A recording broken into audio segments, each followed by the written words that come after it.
Hello everybody, welcome to the show, welcome to Astrology and Magic. My name is Valkyrie Verdeur. It's Valkyrie of the Veil. That's like the easier English version of that name. So welcome. Today we're looking at November 19th through the 27th. We have a lot going on this week. I'm not gonna lie to you. It's a pretty jam-packed week. There's a lot of big stuff going on. That's kind of what we're handling, receiving, kind of a combination of all of that over the next couple weeks. This week, not eluded from that. It is included. So before we start the show, before we start the show and we get into the specifics of what's going on with the transits, if you want to receive the written transits of the dates and kind of the notes of them too, sometimes I put notes and sometimes I do not. Just kind of depends on the vibe of the week and what I'm working with. So this week there are some notes though, so if you want to go check those out, I'll link the blog down below, and that way you can go at your own time, at your own pace. You can also sign up for the email updates on the blog and get notified when the podcast gets sent out, and that way it's updated in your inbox if that's something that you're interested in. Beautiful. There's more about exclusive subs over on the blog if you're interested in that. I won't take up too much of your time with that information, but it is a free or paid subscription. Exclusive subs get 2 extra posts a month. Super cool. Thumbs up. It's been pretty great so far. Also, I checked my book sales from my book that published on Halloween. Thanks so much. I didn't realize so many people bought my book, and I just wanted to say thanks. There's only like 6 hours left of booking for the entire year on my calendar. How did you guys do that? Thank you. I am taking a couple of weeks off at the end of December and beginning of January just to readjust. There's some stuff going on. I have some shifts moving around, so I'm gonna need some time to ground, but the books for January are open, and the books up until it's like early June, I'm pretty sure at this point, are still open as well. So no need to rush or fret. There's still time yet. I just wanted to give the update on kind of where we're sitting at and some perspectives on if you've been thinking about booking for December and haven't done so already. There are only a couple of days left, which is literally crazy to me. Thank you for the support, and I'm very grateful for you. I'm very grateful for those sessions. There's been so much good work that's been done in those sessions recently, and it's been great to be back working and doing those sessions again. So yeah, you know what? That has been pretty good. I think that's going to be it for the intro. I don't want to make it too long. Any other important updates, you're going to find them down below. So let's get into the show. Let's get into what's going on. First and foremost, November 19th, Pluto moves into Aquarius. Insert cheering here. Woo! We made it. We made it. So good. If you're watching this on YouTube, I'm going to link, I did a Pluto and Aquarius collective reading earlier. So if you're someone who enjoys collective readings or like really likes collective readings and resonates with them or wants to sit with them, wants to interact with that, I'm going to put that up in the corners on YouTube. I'm going to put it in the description for the other platforms that the podcast goes out on, and that way if you're interested in it, you are able to receive it. That's true. There's a lot of great information. Some of it that I want to bring through here. It won't be all of it. It was a pretty long reading. I think it was like an hour and a half, but I'm pretty sure it was. I think it was close to an hour and a half. But I still want to bring some of the information in just because there was some pretty serious stuff that came through in that reading that is going to benefit everybody to know. We're not letting go of Pluto and Saturn together. Yes, we're moving into Pluto and Aquarius, and yes, it's going to be different, but we don't get to move out of Pluto and Saturn. Pluto and Saturn are still together. One of the things that came through in that reading is that when we enter Pluto in Aquarius, we're going to feel like there's no restrictions anymore. We're going to feel like we can go out, we can explore, we can do whatever we want. And the reason a couple of the reasons, because there's many of them. So a couple of the reasons this is going to happen is because, one, we're moving from Capricorn, an earth sign. It's like the densest, heaviest earth sign, into Aquarius, which is the most out there air. It's still Saturn ruled though. So we have the bindings of the earth with Capricorn and the bindings of the air with Aquarius.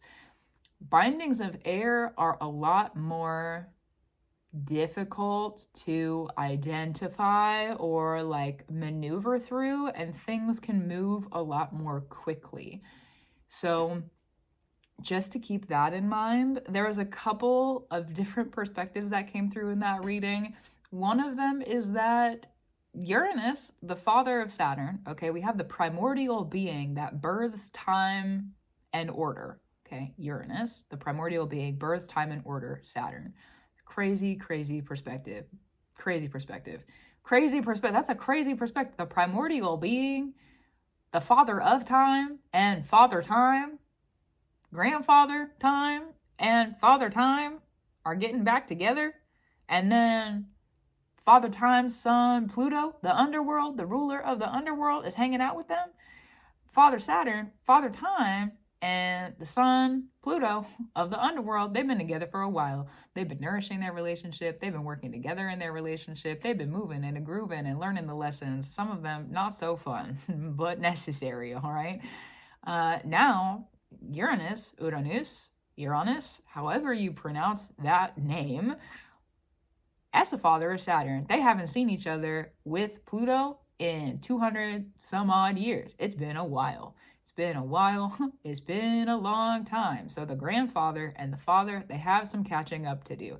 They have some work to get done. And so they're going to send the kid, Pluto, out into the yard. Go play outside, kid, while we have these serious fatherly discussions.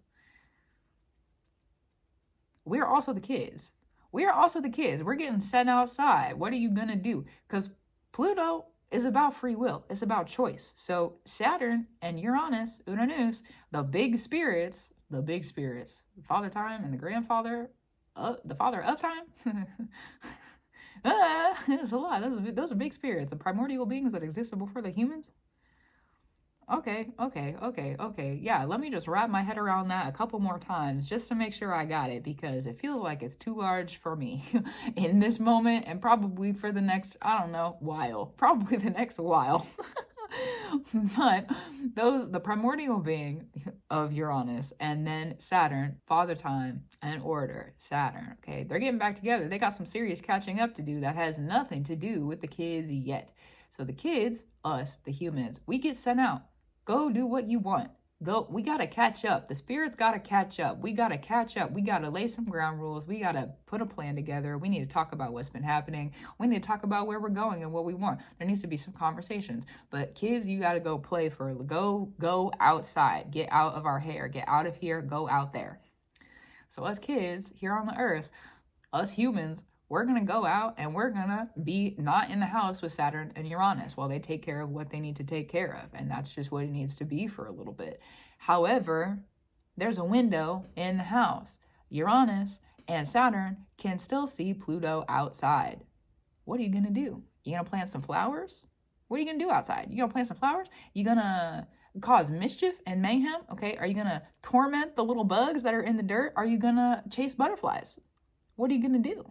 Because eventually, Saturn and Uranus, they're going to be done doing whatever it is they're doing. And they're going to say, hey, Sun, hey, Pluto, time to come back inside. And when Pluto gets called back inside, when we get called back into the house, that is a metaphor that is probably very applicable for some future thing I'm not sure of yet. Uranus has to do with more of that predictive energy. So just maybe apply for your metaphors or symbolism in your practice if you feel like it's necessary. When Pluto gets called back in the house, oh my goodness, we're going to have to reap what we've sown. What have you been doing? Have you been doing it alone? Did you have your friends come over? Did you leave the yard and go to your friend's house? Did you go off and do something you weren't supposed to be doing? Saturn is a parent that has surveillance systems. It is always watching. Doesn't matter if you stay in the yard, if you stay right near the house, or if you leave. Saturn can still see you. Saturn's going to be taking notes. Oh, okay. Well, I let the kid go do what did they learn? Did they learn? Are they keeping up their structures? Are they keeping up their orders? Are they keeping up their patterns? Are they doing that work? Or did they just throw it all by the wayside because we gave them the room to do what they wanted to do? One of the big messages about this part of the reading that I did earlier is that if you have a life after you get called back in, after Pluto gets called back into the house with Uranus and Saturn, if your life doesn't change, you did a good job. If your life stays the same, congratulations, you learned the lessons of Pluto and Saturn together in Capricorn and in Aquarius too. Congratulations are due. Your life not having a fall through is the gift that Saturn offers to you. That's how serious that transition is going to be. There wasn't a big time frame for that, but probably we're going to start to be able to see that clarity around Aquarius season because the sun will be crossing through where Pluto is. So we'll have a big illumination on really how we've been moving so far. That's still a couple months in the future.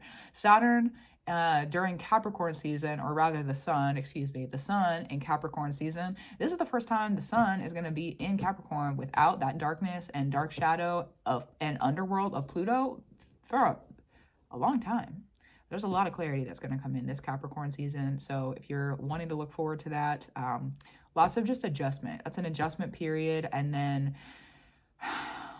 whether we get called back in the house during Aquarius or not, that's when the clarity comes through of, are we doing what we need to do? Is this really what we need to be doing? Is this really where I need to be? Is this how I want to feed myself? Is this really the order and structure I need to be keeping?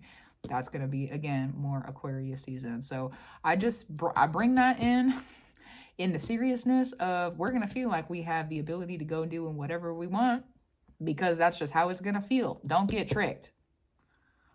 Don't get tricked into doing something that you know you should not be doing. Don't tell yourself it's okay just because it feels okay. The trickster energies, let me let you in on a little secret. It's really not that big of a secret, but I feel like it's necessary to talk about. The trickster spirits want you to feel comfortable. They want you to feel like it's okay to go do that thing, okay? Pluto is also a shapeshifter and a trickster. It's the god of the underworld. It is the shapeshifter and a trickster. That's a part of it, part of that energy. So it's also useful, too, to be able to identify the enemy. Why are they coming out to trick you to do those other things? Why do they want you to go? Why? What is the point of that? Do they want something from you? Do they just want to cause mayhem in your life? Do they not even realize? Most of the time, sometimes people realize and sometimes they don't. Discernment of that, because wherever Pluto is, we're learning about enemies and structuring our protections. So that is a part of the lessons as well. Just like be aware, keep your structure, order, and systems, and start to get a lay of the land of who's the tricksters, why are they tricking me, what do they want because of that trickiness. This is a time to not get swished. This is a time to not get overly kissed. Okay, if you know that that is not an order and a structure that you need, keep it zipped up. Keep it tight. Keep it tight. Or just keep it in order. Just keep it in order. Don't overly give to people. Don't overly receive from people if it's not necessary, okay? For you specifically, if you wanted to look at your house where Aquarius is, any Aquarius placements, your 11th house and any 11th house placements, those are going to be necessary to check out on a general level. Now, also, if you wanted to get into like the nitty gritty of the placements, look at your Uranus placement, read into how that crosses into the 11th house in Aquarius or how they relate to each other, either within the rulers of the planet or within their aspects. That's true, or how those placements are aspecting each other. Also looking at your Pluto and your Mars, that's going to be applicable.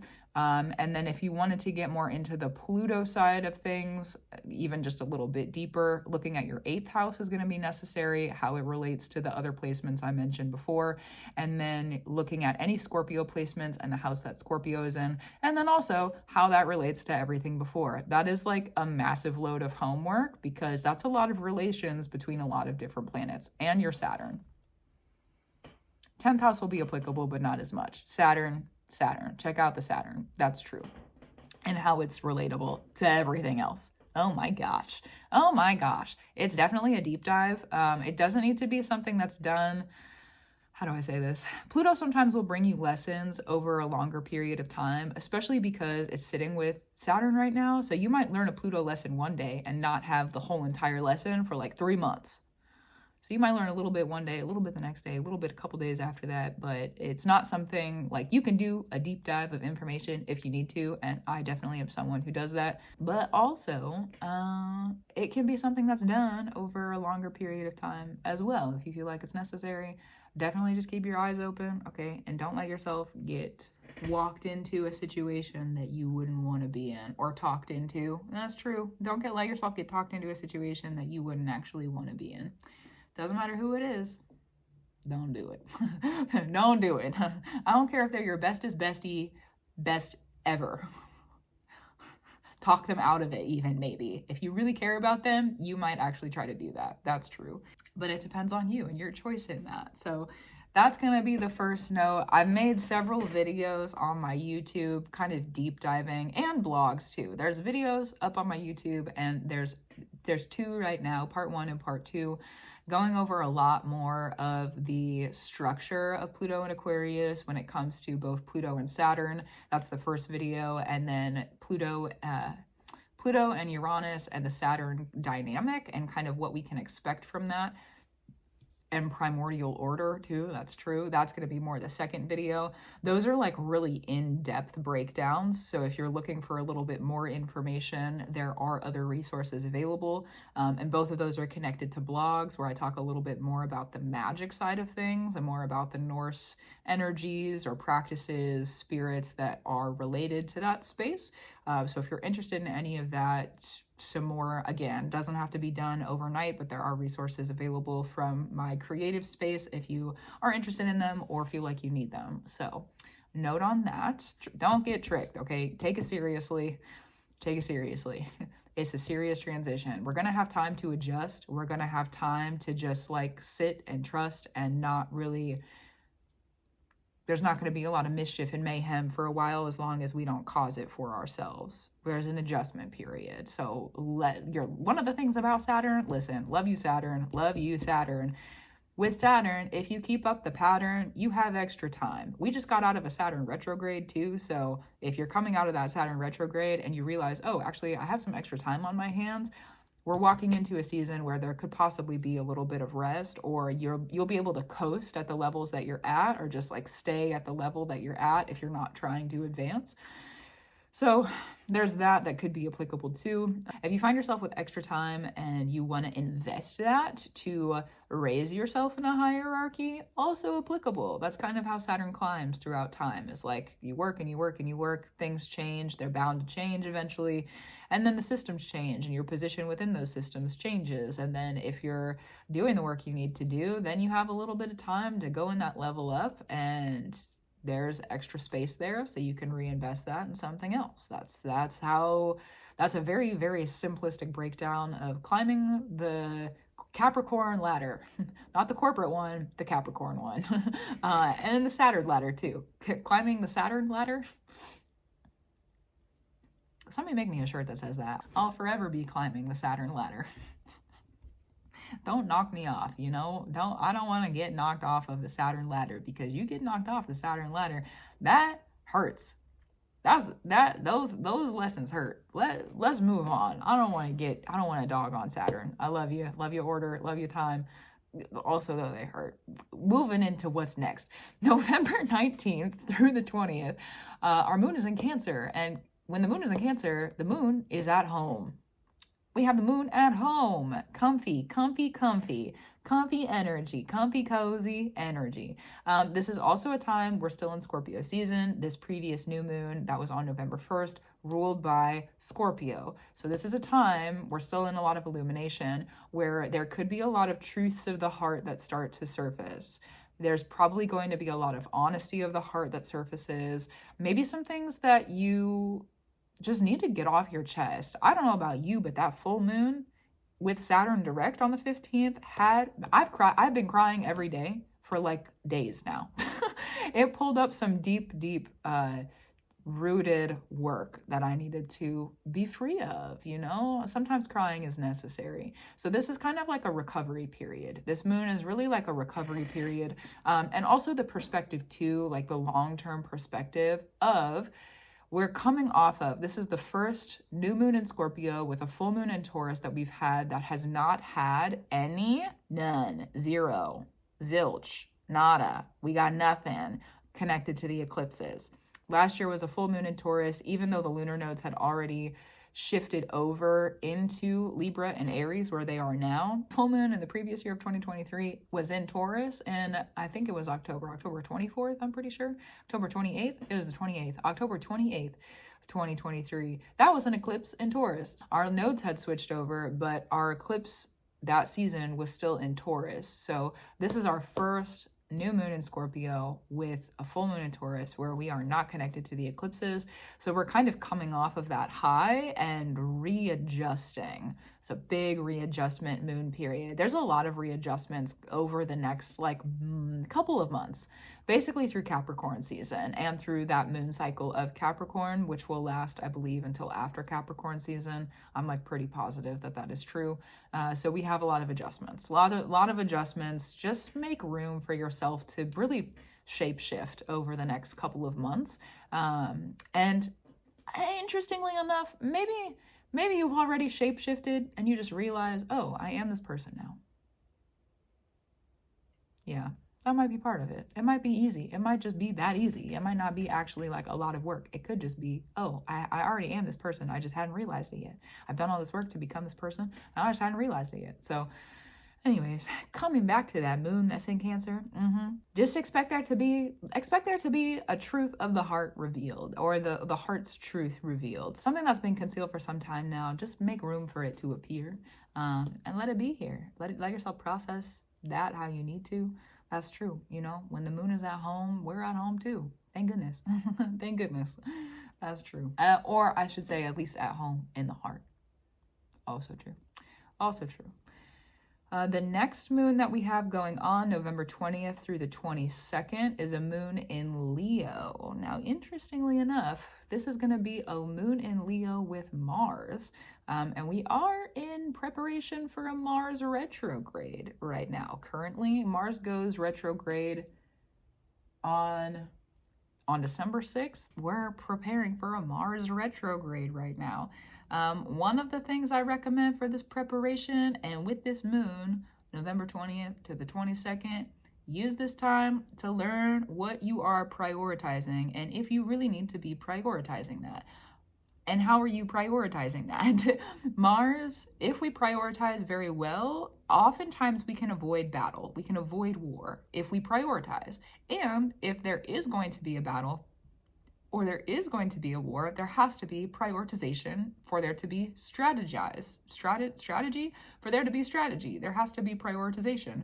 And so with preparing for a Mars retrograde, they don't happen very often. They only happen like every 2 years. They don't happen every other month like Mercury. Okay, Mercury is not every other month, but it's pretty close. They happen like 3 to 4 times a year. They happen pretty frequently.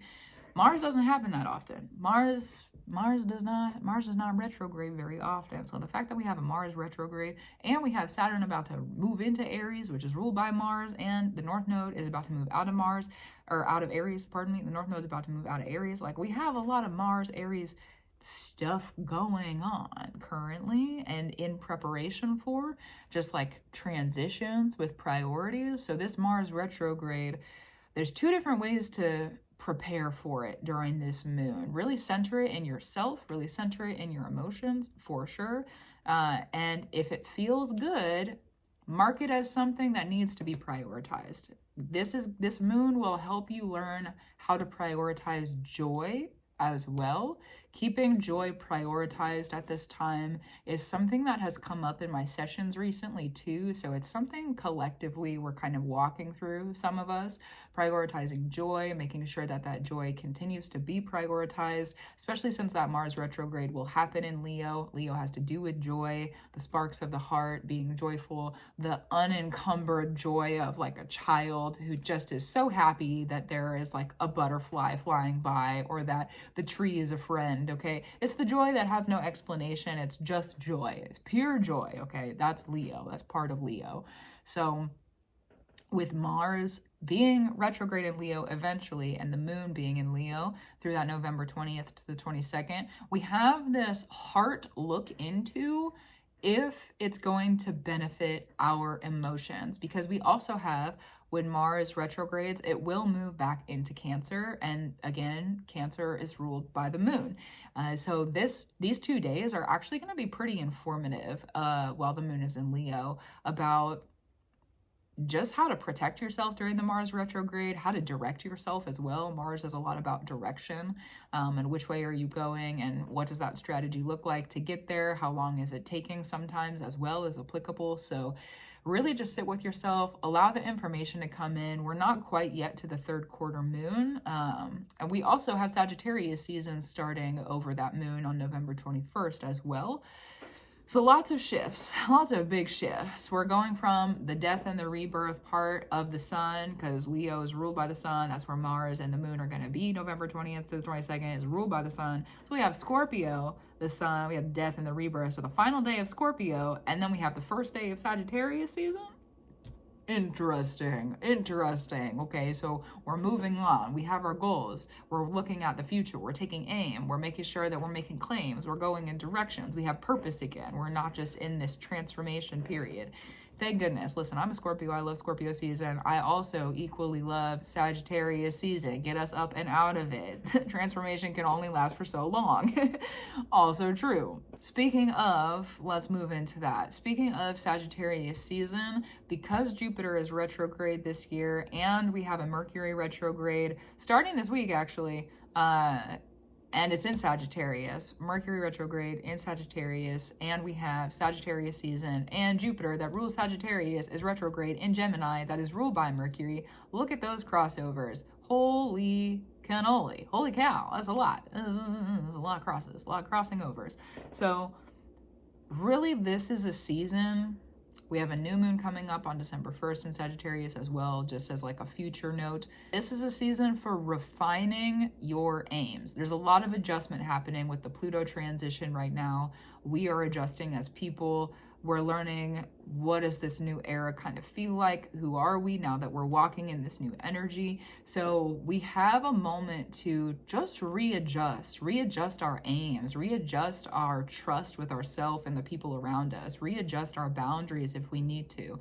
And also, the target may have moved. The Sagittarius is the archer. So if you have been shooting at one target for a long time, and now all of a sudden, this is especially applicable for the Pluto and Sagittarius generation, if you've been shooting at one target for a long time and then all of a sudden the target is either at a different distance, or it looks different, or it is in a completely different position, you're going to have to adjust either by walking, by re-aiming, probably a combination of both, to be able to make the shot that you're asking yourself to make, or many shots. Jupiter sometimes is not just one, sometimes it's many.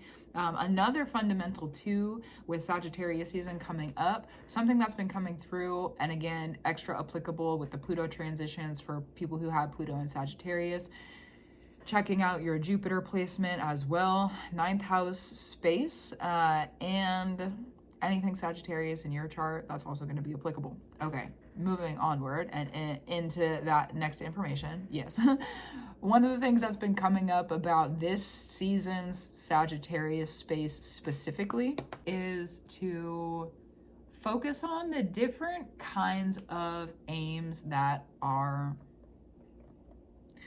possible. There's sometimes we have to take daily aims at things. Sometimes we have to have midpoint aims. Sometimes we're aiming years and years and years into the future. So readjusting the different levels of those aims right now is also really important, and kind of their distances, and just having a really big reevaluation for those different aims and their lengths, and understanding as well that sometimes our aims can change in the middle.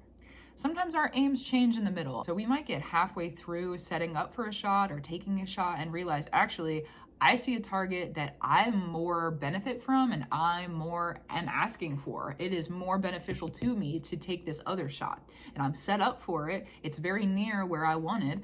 And it could also be too, if you're looking at like a bullseye, instead of just trying to make the mark on the board, you're like, actually, I want to hit this exact moment. I want to hit this exact thing.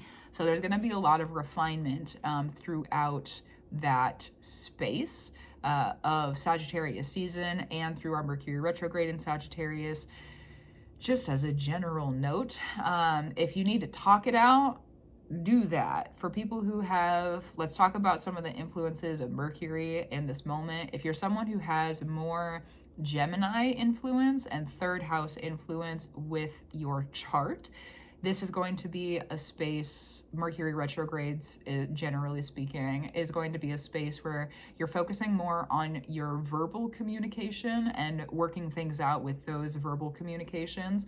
Now, if you're someone who has more sixth house and Virgo placements in your chart than Gemini and third house placements, if you have more Virgo and sixth house placements, you're going to be focused on more written communication.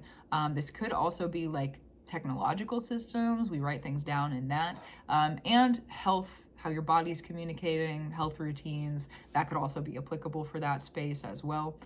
So just kind of learning, that's what I've seen through the years working with Mercury retrogrades, is if you can learn how your chart interacts with Mercury, it will be very helpful, because sometimes Mercury retrograde can place us under attack depending on how via words. Sometimes sticks and stones may break my bones, but words may never hurt me. What a heckin' lie, dude. What that's not the truth.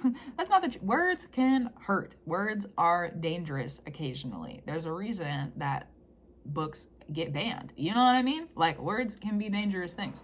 So with that being said, if you learn how Mercury relates in your chart, then you can also kind of know what areas to protect, redirect, and just be aware of when Mercury does go retrograde, especially with it being in Sagittarius.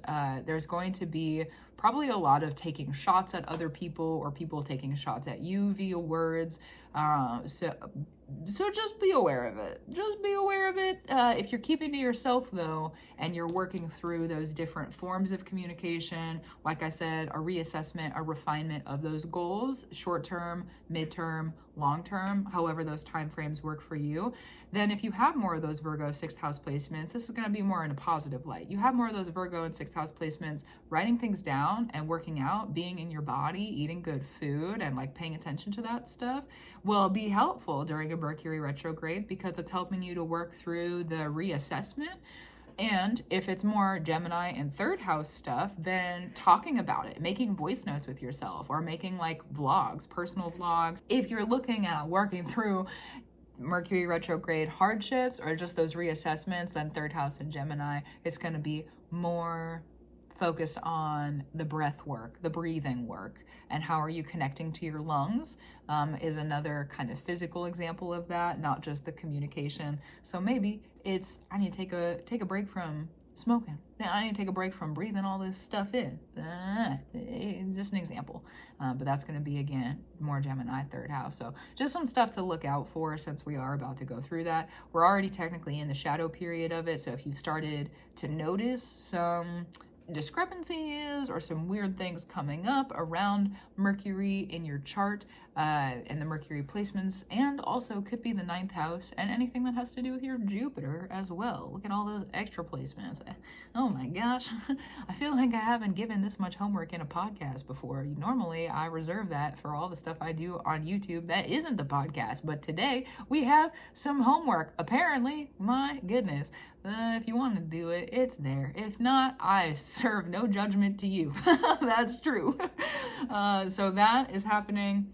When does that happen? November 21st is when that switches over. Let's see, is there anything else? This is also, Sagittarius season is the beginning of the adjustment period. So once we get to Capricorn season, we're going to be more focused on being in the work and being in the consistency. Right now, we're re-aiming. We're re-aiming that work. We're re-aiming that consistency. And we're also just having some restructure and reorder moments. There could be some more goodbyes that come up in this Sagittarius season. Jupiter is retrograde, Mercury is retrograde, and sometimes we have to revisit stuff that's already happened during retrogrades. Also, too, because they're retrograde right now, we are bound in the future to return to us restructuring and aiming, our goals, those short-term, mid-term, long-term.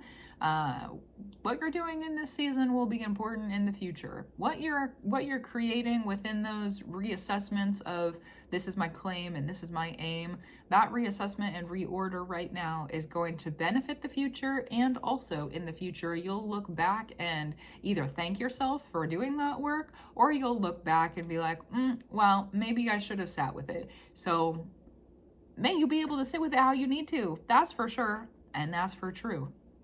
Moving into the next moon. There's been all of these inconspicuous little warnings. I don't know. Warnings is like the word that's come up. It's like, this is what Pluto, like just the seriousness. It's serious right now. It's a serious time. Pluto in Aquarius is serious. We got the seriousness of Jupiter retrograde during Sagittarius season, and Mercury retrograde in Sagittarius during some serious stuff is going on. So just, have the tone of seriousness that you need with yourself. Sometimes we can overdo the seriousness and it becomes like not a very fun place to be, So keep fun for yourself where you need to, and also just understand that there's a lot of serious movement happening spiritually, a lot of serious movement happening in the world. So just be serious with yourself how you need to. And that's what I'll say about that. That's true. This has been one of the most serious Scorpio seasons that I've had in a long time. So I'll also offer that as a personal perspective. That's true. Moving into November 22nd to the 24th, the moon is going to be in Virgo. This is also a third quarter moon. I love the third quarter moon. The way I work with the third quarter moon, it offers us direction before we go into the darkness, which I think is super helpful that we are in Sagittarius season, because it's literally all about direction and aiming for things. So a third quarter moon in Sagittarius season, okay, what are we aiming for? Where are we going? And what do we want? Especially because the next new moon is in Sagittarius. So taking those aims, making those claims, and playing those games if you need to. Sometimes Sagittarius, it does like to play games. That's a part of its nature. If you are getting into your body somehow during this moon, it could be literally just going on a walk. It could be literally just sitting and laying on the floor and breathing and checking in with your body. If that is literally the only capacity you have to do a body check or like a body work at this time, then valid. Valid. That's very valid. If that's all you can give in this moment, do that for yourself. Do that for yourself. Have a little check-in. Where am I going? What do I need? How's it feel? You could also go and work out and like get information into the body. Or you could make good food or like an intentional meal for yourself and connect with the food that you're eating. Sitting with those body informations integrations at this time is going to help to really like set yourself up for those directions. It also helps to integrate information, like the stuff that can't be said or the things that we don't have words for. Sitting with those body information integration practices can actually bring those revelations or communications or like those aha moments to the surface so that we can actually talk about them. So that might be a helpful practice. Looking at your 6th house placements and any Virgo placements, connecting with those at this time, also going to be helpful. That's true. November 25th to the 27th, we have the moon in Libra. Now, this will be moon number 1 in Libra, and then we have moon number 2 and moon number 3, and then we have no more south node in Libra. So we only have 3 more moons in Libra, including the one that's happening this week. Oh my gosh. We also have the dark moon that's still in Libra. So we are just getting really comfortable right now, getting really skilled with those dark moon powers and also justice, the balancing of the scales, and really honestly like getting what we want. That's a part of that energy. Reflecting what we want with other people, not reflecting what we want with other people, and influencing others through mirrors, and influencing ourselves through mirrors. Mirror magic is still super heightened at this time. So because we're headed to the end of the South Node being in Libra, we are wrapping up a lot of the Libra lessons with the South Node currently. So your 7th house, Libra placements, and Venus. We are really... Venus right now also is in Capricorn, ruled by a Saturn and Pisces. Spiritual refinement is what we're working on for now with that placement until Venus goes into Aquarius. That'll be December 6th. No, December 7th. That'll be December 7th. So we still have some time with that one. Spiritual refinement. Refining spiritually and restricting ourselves with receiving and giving because of spiritual reasons. So I'm not going to receive this anymore because... How do I say this? I'm not going to receive this anymore because it doesn't benefit my spirit. I'm not receiving this anymore because it doesn't need to be a part of my practice. I'm not going to offer this anymore because it doesn't benefit my practice. I'm not going to do these things anymore, put this output into the world or with the person. I'm not going to make these offerings because it doesn't actually benefit me anymore. It doesn't benefit my practice. It doesn't benefit my Pisces space in my chart. It doesn't benefit me. It doesn't benefit my hierarchies because that's also Saturn. And it's not worth it. Is it worth your spirit? That's a great question to sit with right now when it comes to the giving and the receiving process and the Venus relationship. Yeah, that's true. So there's probably going to be some clarities that come up of things that maybe we need to let go of November 25th through the 27th with that moon being in Libra. Even though we're going through a wave of new beginnings, that also means we're going through a wave of endings. And this moon in Libra will be a part of that. And then while that moon is in Libra, we have November 26th, our Mercury retrograde starts. Oh, yes, it does. Oh, yes, it does. A refinement of your words, refine your communication styles, okay? Refine your manifestation and creation goals and the process of those manifestations and creations, especially if you're someone who manifests and creates your realities, your works forward with words, either written or spoken or any forms of communication. People who have crossovers of Jupiter, Sagittarius, Mercury spaces within their chart, so 3rd house, 6th house, 9th house, Sagittarius, Virgo, and Gemini. If you have any crossovers of those in your chart, this is going to be extra big for you too, of just really sitting in the natural energy of refining those creative processes, not just refining those goals, but refining the process of creating them as well. So some bigger picture stuff, lots of refinement. We could be calling on old skills of creation and manifestation at this time as well, kind of going back over like what worked and what didn't work, and if it didn't work, why didn't it work, and do I need to experiment again? Or if it worked, why did it work, and how did it work, and how can I implement those strikings or goal settings and like moving forward to hit the target. That's also true. So you might be moving back to that. So that's November 26th. Also, we are in the shadow period. So just be aware of any issues that might be coming up with communication when it comes to Jupiter, Sagittarius, related 9th house spaces. Yep, be aware of it. Keep your eye out. And if don't keep an eye out, keep awareness. Keep awareness of it. And in that awareness, refine as needed. Refine as needed. Mercury retrogrades, yes, a time of refinement. This is definitely not a time where if you don't need to aim your words at someone, I would advise to not do that at this time. Because what happens during a retrograde, we are bound to come back to it. So if you use your words to do something during this retrograde that you might not necessarily agree with, especially because Mercury is going to be in Sagittarius and Jupiter is going to be in Gemini, and they're ruling over each other, both retrograde, we're having a really big moment of like setting those goals and coming back to them at another time to make sure we hit our mark and hit our target.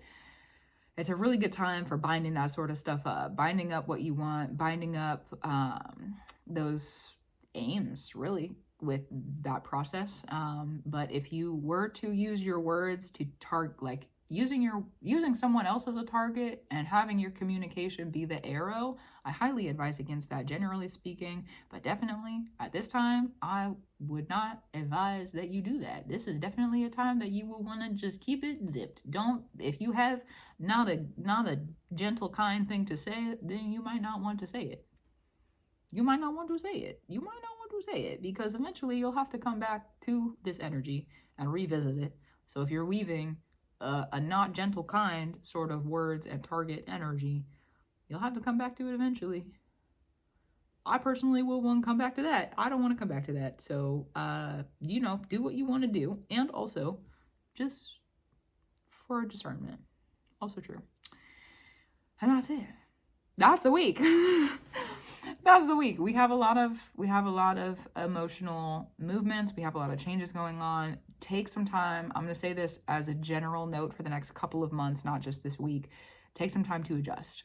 We're going to need an adjustment period. Continue to be serious with yourself. Allow yourself to rest when necessary. We are going to have some time to do that. Maybe with Pluto and Capricorn and Uranus, what came up earlier, maybe Pluto goes into the yard and takes a nap. Okay? Maybe the kid needs to sleep. Remember, we are the kids. So if that's necessary and applicable, take the time that you need to. Let yourself adjust. Let yourself relax as necessary. There's a lot of really big stuff that's been happening. A lot of very serious stuff that's been happening. And we're going to have some alleviation with the transits that are going on. But at the same time, we're still going to need to be serious with what we're processing and how we're moving. So just make sure that within that seriousness, you're taking time for yourself, to yourself, by yourself, with care. That's true. So gratitude, reverence, and love to you. Keep doing what you need to do. Keep up your brew. It was so good sitting and talking to you.